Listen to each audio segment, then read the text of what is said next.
Chinese भाषा के बाहर बहुत कम जानते हैं, तो ट्रांसलेशन भी हो गया, सब कुछ हो गया। उनसे संपर्क करो, गूगल काम करता नहीं और डूगल काम करे, संपर्क के लिए कोई साधन नहीं, इधर से करो तो रास्ते में गया। कई चाइनीज लोग हमारे यहाँ आते हैं जिनको जानता हूं, उनको लगाया, वो कहते हैं जी हम पब्लिशर्स को। हाँ, एक बात और बता दूं, 42 लैंग्वेज में किताब छप रही ना, हम किसी को पैसा नहीं दे रहे हैं, वो मेरे को रॉयल्टी देने वाले हैं। रॉयल्टी देकर के आयुर्वेदिक किताब छप रहे हैं। बड़ी बात ये भी है, कहीं आप सोच लो अच्छा जी हमने तो पैसा दे दिया होगा, छाप दिया होगा उन्होंने, सब मेरे को 12 से 16% रॉयल्टी देने वाले हैं। तो ये बड़ी बात है। तो ये इसलिए फिर चाइना में बड़ी प्रॉब्लम आई। प्रॉब्लम होते होते जब हम लोगों ने ढूंढना शुरू किया तो हमको पता चला कि 3, 4, 5 लोग अभी तैयार हो गए हैं और यूनिवर्सिटी भी तैयार हैं, और जो पुस्तक प्रकाशित कर रही हैं उनमें से करीबन 10 तो यूनिवर्सिटियां हैं। तो इस बात को हम इसलिए बता रहे हैं क्योंकि आपको ये पता होना जरूरी है। तो ये आयुर्वेद की पुस्तक की बात, मैं बात कर रहा था दूसरी जड़ी बूटियों की बात में। तो जड़ी बूटी के ऊपर जब हमने देखा कि WHO ने एक प्रोजेक्ट लिया था, उन्होंने की चेकलिस्ट बनाने के लिए कि जड़ी बूटियां कितनी तरह की हैं दुनिया में, उसकी चेकलिस्ट बनाई जाए, वो प्रोजेक्ट बीच में ही रह गया था कि वो इतना कठिन काम था। क्योंकि अभी भी आप लोग को पता होगा, जो बॉटनी वगैरह पढ़े होंगे या शुरू में आपने पढ़ी होगी, अभी भी हिंदुस्तान में बेंथम हुकर को पढ़ाया जाता है, परंतु जो लिस्टिंग के हिसाब से अभी APG 3 में पहुंच चुका है। बॉटनी बहुत एडवांस हो चुकी है, बहुत सारे जो नाम है चेंज हो चुके हैं, नाम सिनोनिम बन गए, सिनोनिम नाम बन गए, फैमिली और सारी जो जीनस वगैरह भी काफी उथल पुथल चेंजेस हो चुके हैं। उस तरह सारा कुछ होने के बाद में भी तो ये स्थिति ये आई कि हमने कहा कि नहीं, लिस्टिंग का काम हमको करना चाहिए। जब हमने शुरू किया हमको लगता था कि 20,000 पौधे होंगे, 15 होंगे, कभी लगता था 25 होंगे। करते करते मैं आपकी जानकारी के लिए बता देना चाहता हूं, करीबन 60,000 से ज्यादा पौधों की चेकलिस्ट हम बना चुके हैं, जो कि दुनिया के अंदर औषधीय पौधों के रूप में वो कहीं ना कहीं किसी न किसी रूप में या तो प्रयोग हो रहे हैं या प्रयोग किए जा सकते हैं। ये क्योंकि अब वो कोई आयुर्वेदिक पौधे नहीं है, परंतु मैं आपको जानकारी के लिए कहना चाहता हूं कि यदि आयुर्वेद के प्लेटफॉर्म से उन पौधों के ऊपर काम होगा तो कहीं ना कहीं वो आयुर्वेद के साथ उन पौधों का संबंध जुड़ेगा। और दुनिया में जब दुनिया के पौधों की पढ़ाई करनी होगी तो वो आयुर्वेदिक सिस्टम से ही उनको जान पाएंगे। वो ये बहुत बड़ी बात है। और इसमें दूसरी बात मैं बताना चाहता हूं, जब मैं काम कर रहा था, हम वर्नाकुलर नेम के लिए हम जा रहे थे कि हमने कहा सारी भाषाओं के नामों को भी हम उसमें देंगे, जो वर्ल्ड हर्बल इंसाइक्लोपीडिया हम काम कर रहे हैं। जब संस्कृत भाषा के लिए नाम के लिए मैंने काम शुरू किया, जैसे मैंने बताया आपको कि लगभग 900 पौधों का संस्कृत में नाम है। नामों की संख्या में मेरे पास शायद यहाँ पर द्रव्य गुण के हमारे प्राध्यापक गण भी होंगे। आयुर्वेद में बहुत सारे नामों को लेकर के बड़ी सारी कंट्रोवर्सी थी। हम लोगों ने काम करते करते करते लगभग मेरे पास आज 16,000 नाम है आयुर्वेद के।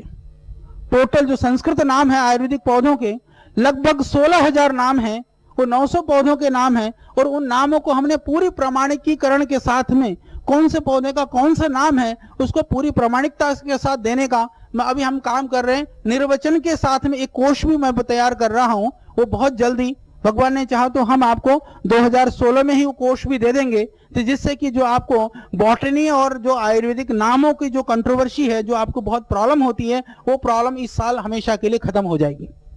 उसमें कहीं 19-20 रह जाए, आप लोग हेल्प कर देना, वो हम और सुधार कर देंगे, तो वो काम हो जाएगा। तो जब ये काम करना मैंने शुरू किया, हमको लगा कि जब दुनिया के 60,000 पौधे हमने इकट्ठे करें तो क्यों नहीं हम इन 60,000 पौधों का संस्कृत नामकरण भी कर दें। दिमाग की बात है, मैंने कहा ना, वो दिमाग आप में भी कोई चीज आ सकती है।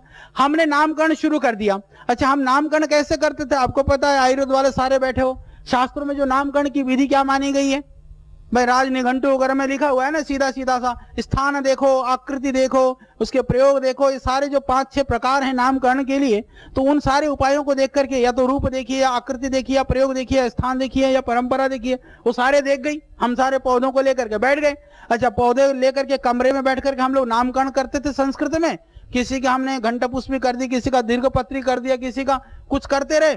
बाहर निकलो तो बगीचे में बहुत सारे पौधे दिखाई देते थे। अब हमको ये देखना पड़ता था कि इस पौधे का नाम क्या रखा हमने। तो मैंने कहा पौधा और नाम गड़बड़ा गया। फिर हमने सोचा कि पुराने जमाने में ऐसा क्यों था, तो पुराने जमाने में इसलिए था क्योंकि हमारे ऋषियों ने कभी ऐसा नहीं सोचा कि धरती के सारे पेड़ पौधे के नाम रखने हैं। ऋषियों ने क्या सोचा, ऋषियों ने यह सोचा कि हमको उन पौधों का नामकरण करना है जिन पौधों का हमारे जीवन में जिसकी आवश्यकता है, बस ये सिद्धांत था। तो जो है आपका लीनियस ने ये प्रयास किया कि लीनियस ने सोचा कि हमको सारे पौधे जो है वो सबके नामकरण करने। उसने एक सिद्धांत बनाया, उस सिद्धांत के आधार पर उसने काम शुरू कर दिया। तो मैंने सोचा कि हम सारे रोते रहते हैं कि हमारा ज्ञान, हमारा विज्ञान, हमारा नॉलेज सब विदेशी चोरी करके ले गए, सब खजाना लूट करके ले गए। हमने कहा कुछ उनके करे हुए खजाना को भी तो हम लूट ले आए। मैं आपकी जानकारी के लिए बताता हूं, जितने भी बॉटनिकल नाम हैं, उस नामों में कितने शब्द हैं, मैंने इसके ऊपर काम करना शुरू किया। टोटल दुनिया के अंदर बड़ा से बड़ा बॉटनिस्ट भी मुझे नहीं पता कि आपको बताएगा, लगभग टोटल मिलाकर के 5 लाख लगभग शब्दों का प्रयोग है बॉटनिकली। नाम और सिनोनिम्स मिलाकर के 5 लाख नाम बनते हैं अभी तक जितने काम हुए हैं।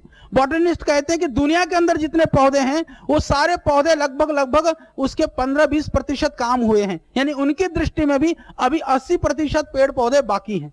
यानी मैं यूं सीधा कहूं तो करीबन दुनिया में 20 लाख पेड़ पौधे हो सकते हैं जो संभावित संभावना है टोटल। उसके ऊपर लगभग 5 लाख के नाम हो गए। 5 लाख के नाम उन्होंने बॉटनिकली नाम हुए, तो उसमें मैंने मेडिसिनली 60,000 आइडेंटिफाई कर दिया, यानी कि 5 लाख में से मैंने 60,000 छांट दिया है। वो काम हो चुका है। वो वर्ल्ड हर्बल इंसाइक्लोपीडिया 1 लाख से ज्यादा पेजेस का डॉक्यूमेंटेशन का काम मेरा चल रहा है। वो भगवान ने चाहा तो 4-5 साल के अंदर आप लोगों को, हम देशवासियों को, दुनिया को दे भी दे देंगे, और पूरी प्रामाणिकता के साथ में बड़े स्तर पर काम हो रहा है। जब हमने देखा कि ये जो 5 लाख नाम, 5 में 1 लाख लगभग सिनोनिम्स हैं, 4 लाख लगभग नाम हैं, उन नेम के अंदर हमने देखा कि ये बड़े कंफ्यूजन है, क्योंकि आपको पता है कि जो बॉटनिकल नाम रखे गए हैं किसी जगह के नाम पर हैं, किसी वैज्ञानिक के नाम पर हैं, कुछ पौधे तो ऐसे भी हैं किसी दुश्मन के नाम पर भी हैं। वो क्यों है दुश्मन के, मैं आपको बता दूंगा, मेरे को अभी याद नहीं है। वो इसलिए कि एक साइंटिस्ट ने एक नाम रखा, दूसरे ने उसको मना कर दिया कि ये नाम ठीक नहीं है, उसको गुस्सा चढ़ा, वो बहुत बदबूदार पौधा था, उसने उसी के नाम पर रख करके नाम रख दिया। किसी ने अपनी पत्नी के नाम रखा, किसी ने अपनी प्रेमिका के नाम रखा, सारे काम हो रखे।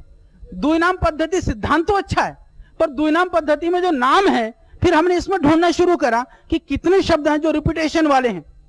ये मैं आपकी जानकारी के लिए बता दूं, मेरी पूरी टीम काम कर रही है, 2-2, 3-3 साल से हम लोग काम कर रहे हैं।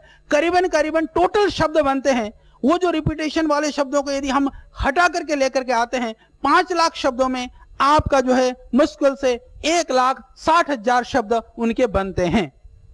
परंतु दुनिया के अंदर जो बॉटनिकली आप यदि देखेंगे, बॉटनी के हिसाब से दुनिया में ऐसा कोई आदमी नहीं है, कोई साइंटिस्ट नहीं है, सारे जीनस और सारी फैमिली के लिए भी मैं बता दूं, पहले लगभग 250 फैमिलियां होती थी बॉटनिकली। अब करीबन APG3 में करीबन 420-25 फैमिली हो चुकी हैं। अभी और भी फैमिली ढूंढने होने की संभावना है। जीनस में पहले करीबन 15,000 थी, अब जीनस जाकर के पहुंच चुकी है 25,000। इतना वेरिएशन आ चुका है वहां पर। स्पीसीज की बात जैसे मैंने करी, वो 4-4.5 लाख स्पीसीज होंगे। तो इनको मिला करके फिर हमने सोचा कि इसको हमको और कुछ काम करना चाहिए। तो मैंने जब 1,60,000 लगभग उनके प्योर शब्द निकल करके आते हैं, नामकरण की दृष्टि से देखें तो मैंने सोचा कि इसको तो बहुत अच्छी तरह से हम लोग कर सकते हैं। संस्कृत में इनसे ज्यादा, क्योंकि जो फ्लोरल फार्मूला है उनका, जिससे कि गुणसूत्र जो जोड़ करके जो पौधों को आइडेंटिफाई करी जाती है, मैंने कहा संस्कृत में इससे बढ़िया बन सकता है। ये कैसे हो सकता है, मैं आपको थोड़ी सी बात बताना चाहता हूं, क्योंकि आयुर्वेद वालों ये काम हो रहा है और होने वाला है। तो हमने क्या काम किया उसके अंदर, मान लीजिए कि ये जो 4.5 लाख नाम है, दुनिया में का कोई बॉटनिस्ट और साइंटिस्ट याद नहीं कर सकता है, और जीनस तक भी याद नहीं कर पाता, और फैमिली तक भी नहीं कर पाता है। संस्कृत में मैंने क्या काम किया कि जैसे मान लीजिए कि आप, जैसे तुलसी शब्द है, भाई तुलसी के रूप में हम तुलसी को तुलसी बोलते हैं, सुरसा बोलते हैं। मान लीजिए तुलसी शब्द है, छोटी सी बात, तो हमने कृष्ण तुलसी, रामा तुलसी, श्यामा तुलसी कर दो।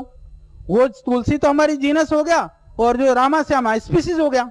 द्विनाम पद्धति इतना ही है, तो आयुर्वेद उससे और प्यारा हो जाता है और स्पष्ट हो जाता है। तो मेरे को बड़ा आनंद आया। तो फिर हमने जब काम शुरू किया, मैं आपको बताता हूं कि अब इसको कैसे सुंदर करा जा सकता है। जितने फैमिली हैं, आपको पता है कि जो जीनस है, जीनस में जो ज्यादा स्पीसीज वाला जीनस है, उसका नाम फैमिली के नाम पर है। तो हमारे 25,000 जब जीनस हमने इकट्ठे कर दिया, तो आपको मूल नाम 25,000 चाहिए। फिर बाकी नाम क्या चाहिए, जो स्पीसीज के नाम है वो ज्यादातर उसके रूप, आकृति, प्रकृति, स्वभाव, उस पर आइए आप। वो शब्द 25,000 तो हमको शब्द बनाने पड़ेंगे संस्कृत में। ध्यान से सुनना मेरी बात को। 25,000 जितने जीनस हैं, उतने जीनस हमको संस्कृत में बनाने पड़ेंगे। जो स्पीसीज हैं काफी कुछ कॉमन होते हैं, जीनस अलग होता है, स्पीसीज के जो वर्ड हैं जैसे कार्डिफोलिया, लॉन्गिफोलिया, या जो भी हम बोलते जाएंगे वो उसके साथ कई जीनस के साथ मैच करता जाएगा। तो स्पीसीज के लिए हमको मुश्किल से 10,000 या मैं कहता हूं 25,000 शब्द ढूंढ लो। 25,000 जीनस हो गए, 25,000 स्पीसीज हो गए। कितने शब्द हो गए? 25,000 से 25,000 को गुणा कर दो, कितने हो गए? 62 करोड़ नाम बन सकते हैं संस्कृत से। मात्र 50,000 शब्दों से कर सकते हो, संस्कृत से ही संभव है, दुनिया की किसी भाषा से संभव नहीं। समझ में आई? नहीं आई? नहीं तो ताली बजाते हैं।